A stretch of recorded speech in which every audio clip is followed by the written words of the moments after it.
السلام علیکم ناظرین، امید کرتا ہوں آپ لوگ خیر و عافیت سے ہوں گے۔ امام حسین، برادران اسلامیہ، آپ تاریخ کربلا کا مطالعہ کیجئے تو یہ بات واضح ہو جائے گی کہ امام حسین نے کس کے سامنے حق بات کہی، امام حسین نے کس کے ساتھ جہاد کیا۔ امام حسین نے حق کے لیے اپنی جان کی قربانی پیش کر دی۔ امام حسین نے حق بات کے لیے اپنی اولاد کی قربانی پیش کر دی۔ امام حسین نے حق بات کے لیے دوست و احباب کی قربانی پیش کر دی۔ امام حسین نے حق بات کے لیے جوان بیٹوں کی قربانی پیش کر دی۔ امام حسین نے حق بات کے لیے ننھے معصوم بچوں کی قربانی پیش کر دی۔ اگر امام حسین یزید کے ہاتھوں پر بیعت کر لیتے تو دولت امام حسین کے قدموں میں ہوتی۔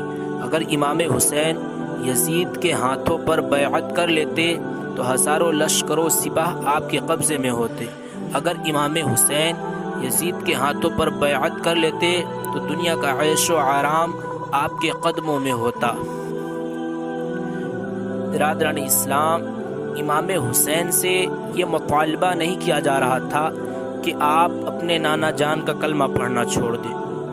امام حسین سے یہ مطالبہ نہیں کیا جا رہا تھا کہ نماز پڑھنا چھوڑ دو۔ امام حسین سے یہ مطالبہ نہیں کیا جا رہا تھا کہ تلاوت قرآن چھوڑ دو۔ امام حسین سے یہ مطالبہ نہیں کیا جا رہا تھا کہ خانہ کعبہ کا حج کرنا چھوڑ دو۔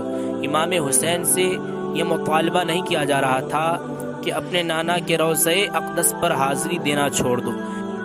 امام حسین سے یہ مطالبہ نہیں کیا جا رہا تھا کہ اپنے نانا کے مقدس شہر کو چھوڑ دو، بلکہ امام حسین سے صرف اور صرف اس بات کا مطالبہ کیا جا رہا تھا کہ فاسق کے ہاتھ پر بیعت ہو جاؤ اور تمام لوگوں کو فاسق کے ہاتھ پر بیعت ہو جانے دو۔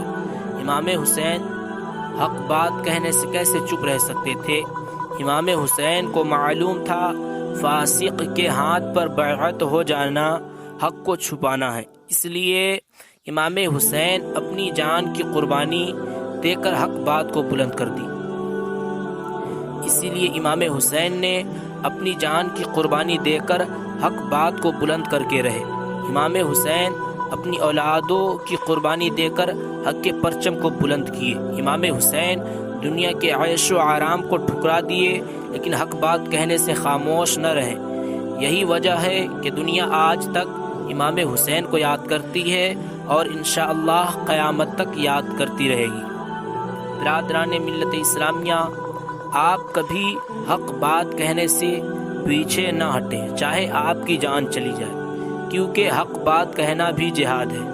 جو اللہ پر بھروسہ کرتے ہیں، جس کا ایمان پختہ ہوتا ہے، وہ حق بات کہنے سے کبھی نہیں ڈرتا، کسی حاکم کے سامنے حق بات کہنے سے کبھی نہیں ڈرتا، اس لیے کہ پیارے حبیب صلی اللہ تعالی علیہ وسلم کا فرمان عالی شان ہے، ظالم و جابر بادشاہ کے سامنے حق بات کہنا سب سے بہترین جہاد ہے۔ لہٰذا آپ بھی اس حدیث پر عمل کرتے ہوئے حق بات کہنے پر خاموش نہ رہیں۔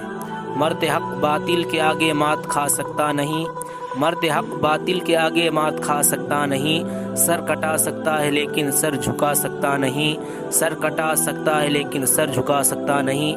اللہ تبارک و تعالی سے دعا ہے کہ حق بولنے کی توفیق و رفیق عطا فرمائے، آمین۔